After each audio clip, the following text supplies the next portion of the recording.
Ничего на свете лучше нету.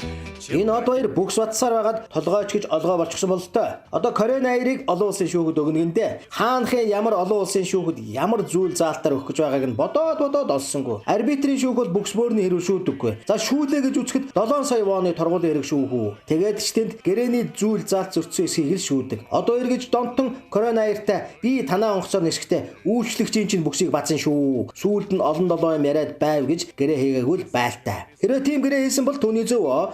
Тэр шүүгдэх ёстой. Гэвч үгүй л болов. Тим гэрээ хийсэн бол солонгосын шүүх түүнийг торгох ёсгүй. Тэгэхээр харин одоо нэг шүүх үлдлээ. Тэр нь хүн төрөлхтний эсрэг гэмт хэрэг хийсэн тохиолдолд шүүдэг байгууллага буюу 1945 онд байгуулагдсан Гагийн шүүх. Голдуул цэргийн гэмт хэрэгтнүүдийг шүүн тасалж дүүжиж алсан гэж сонсогддог. Сулонгос хүүхний өгзөг бацах нь хүн төрөлхтний эсрэг гэмт хэрэг юм гэж үү. Тэгээд одоо Гагийн шүүхээр Сулонгос хүүхнийг шүүн тасалж дүүжиж алах хэрэггүй. Мунхаг би дутуу гуцуу батсан байж болно. Өөрийн бүксбөр батсан хэрэг шүүдэг олон улсын шүүх байдаг бол хэлээрээ. Би хувьдаа бодоод хайгаад олохгүй байна. Ер нь бол худлаа төөрөгдүүлж олонний анхаарлыг өөр тийш нь хандуулах гэж арыг гацсан хэрэг л байх гэж харагдаад байна. Гэхдээ юмыг яаж мэдэх вэ? Гагийн шүүхээр Сулонгос хүүхнийг дүүшлэн хороовоо гэсэн мэдээ гарах юм билүү? Хэмэтлээ.